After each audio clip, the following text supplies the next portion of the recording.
that processor made it into this thing. So we have that. Since it doesn't look like we're going anywhere, well, we are going somewhere, alarmingly fast actually. But since we're not busy other than that, here's a couple of facts.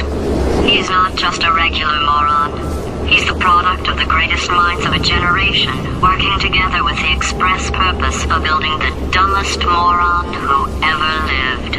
And you just put him in charge of the entire facility. Good, that's still working. Hey, just in case this pit isn't actually bottomless, do you think maybe you could unstrap one of those long fall boots of yours and shove me into it? Just remember to land on one foot.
are it.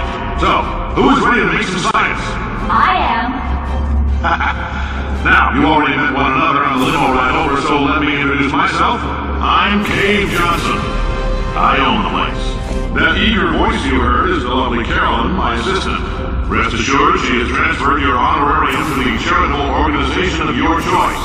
Isn't that right, Carolyn? Yes, sir, Mr. Johnson. She's the backbone of this facility. Pretty as a postcard, too. Sorry, fellas.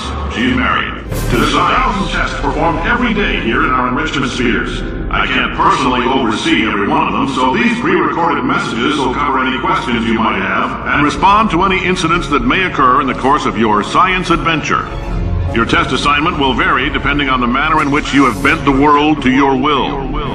Those of you helping us test the repulsion gel today, just follow the blue line on the floor. Those of you who volunteered to be injected with praying mantis DNA, I've got some good news and some bad news. Bad news is we're postponing those tests indefinitely. Good news is we've got a much better test for you, fighting an army of mantis men. Pick up a rifle and follow the yellow line. You'll know when the test starts.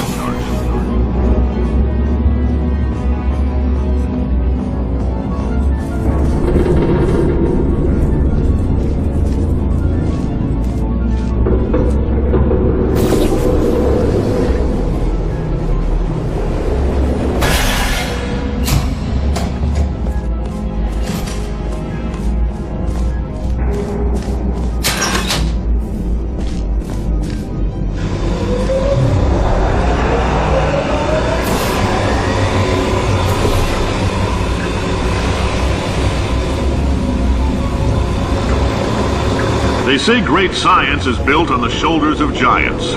Not here. At Aperture, we do all our science from scratch. No hand-holding.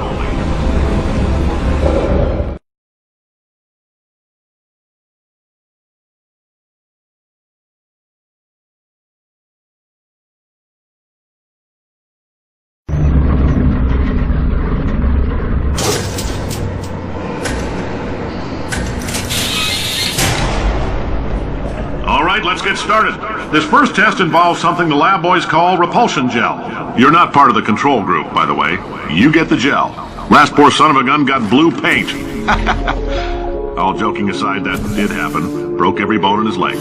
Tragic, but informative. Or so I'm told.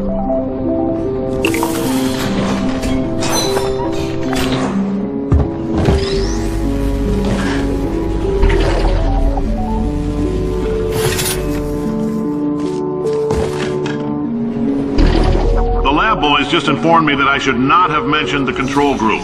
They're telling me I ought to stop making these pre-recorded messages. That gave me an idea. Make more pre-recorded messages. I pay the bills here, I can talk about the control group all damn day. For this next test, we put nanoparticles in the gel. In layman's terms, that's a billion little gizmos that are going to travel into your bloodstream and pump experimental genes and RNA molecules and so forth into your tumors. Now, maybe you don't have any tumors. Well, don't worry. If you sat on a folding chair in the lobby and weren't wearing lead underpants, we took care of that too.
Oh, in case you got covered in that repulsion gel, here's some advice the lab boys gave me.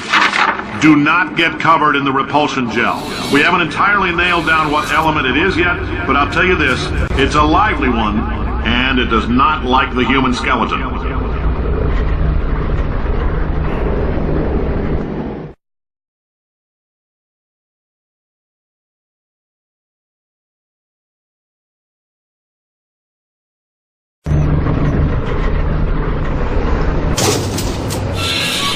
All these science spheres are made of asbestos, by the way. Keeps out the rats. Let us know if you feel a shortness of breath, a persistent dry cough, or your heart stopping, because that's not part of the test. That's asbestos.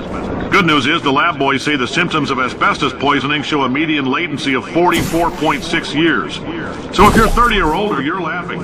Worst case scenario, you miss out on a few rounds of canasta. Plus, you forwarded the cause of science by 3 centuries. I punch those... I like your style. You make up your own rules, just like me. Bean Counter said I couldn't fire a man just for being in a wheelchair. Did it anyway. Ramps are expensive.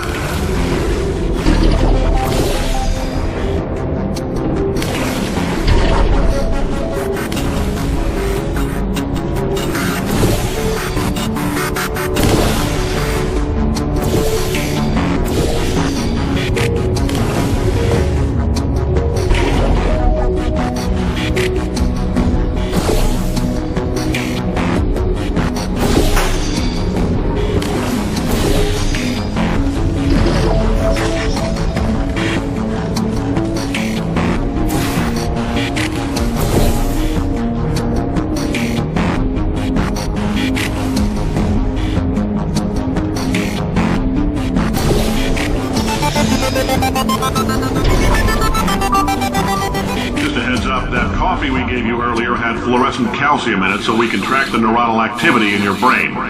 There's a slight chance the calcium could harden and vitrify your frontal lobe. Anyway, don't stress yourself thinking about it. I'm serious. Visualizing the scenario while under stress actually triggers the reaction.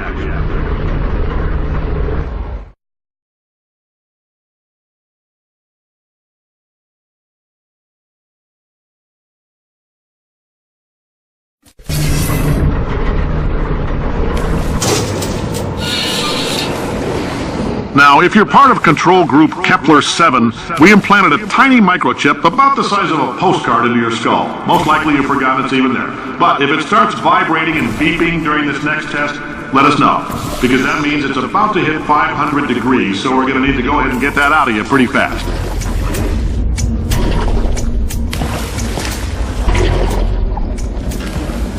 I'm telling them, keep your pants on. All right, this next test may involve trace amounts of time travel. So, word of advice, if you meet yourself on the testing track, don't make eye contact. Lab boys tell me that'll wipe out time. Entirely. Forward and backward. So, do both of yourselves a favor and just let that handsome devil go about his business.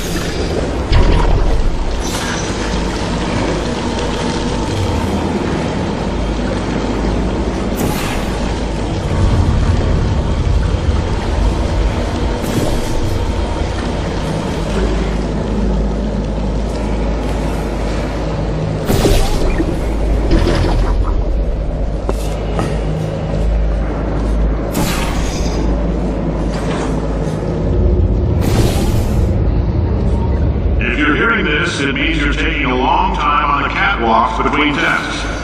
The lab boys say that might be a fear reaction. I'm no psychiatrist, but coming from a bunch of eggheads who wouldn't recognize the thrill of danger if it walked up and snapped their little pink bras, that sounds like protection. They didn't fly into space, storm a beach, or bring back the gold. No, sir, we did. It's you and me against the world, son. I like your grit. Hustle could use some work, though. Now let's solve this thing.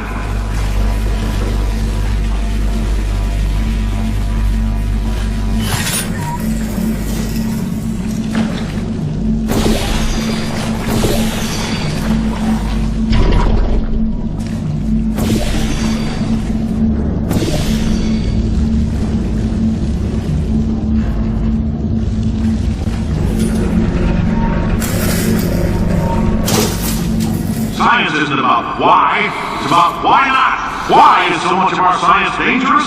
Why not marry safe science if you love it so much? In fact, why not invent a special safety door that won't hit you on the butt on the way out because you are fired? Now you test subject, you're doing fine.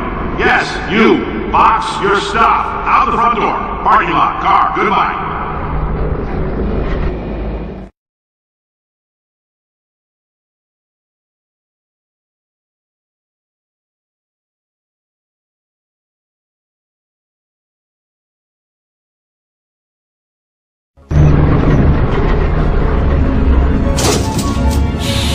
Congratulations! The simple fact that you're standing here listening to me means you've made a glorious contribution to science.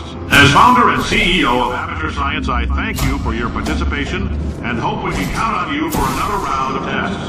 We're not going to release this stuff into the wild until it's good and damn ready, so as long as you keep yourself in top physical form, there will always be a limo waiting for you.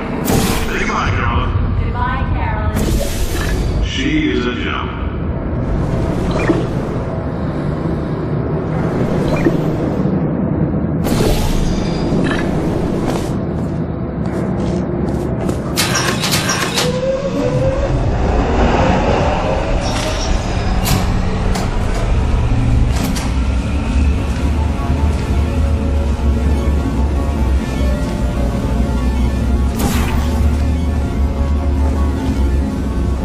Greetings, friend. I'm Cave Johnson, CEO of Aperture Science.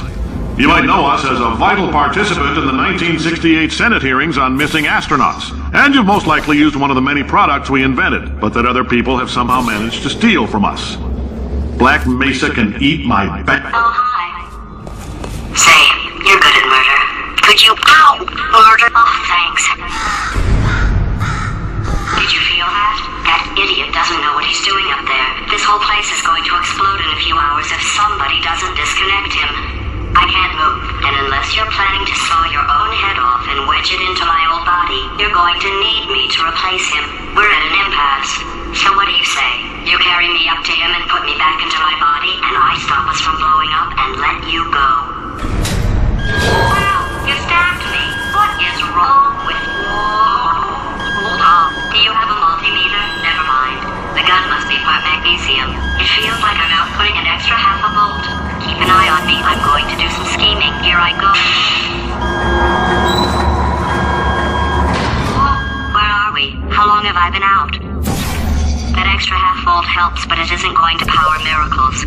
If I think too hard, I'm going to fry this potato before we get a chance to burn up in the atomic fireball that little idiot is going...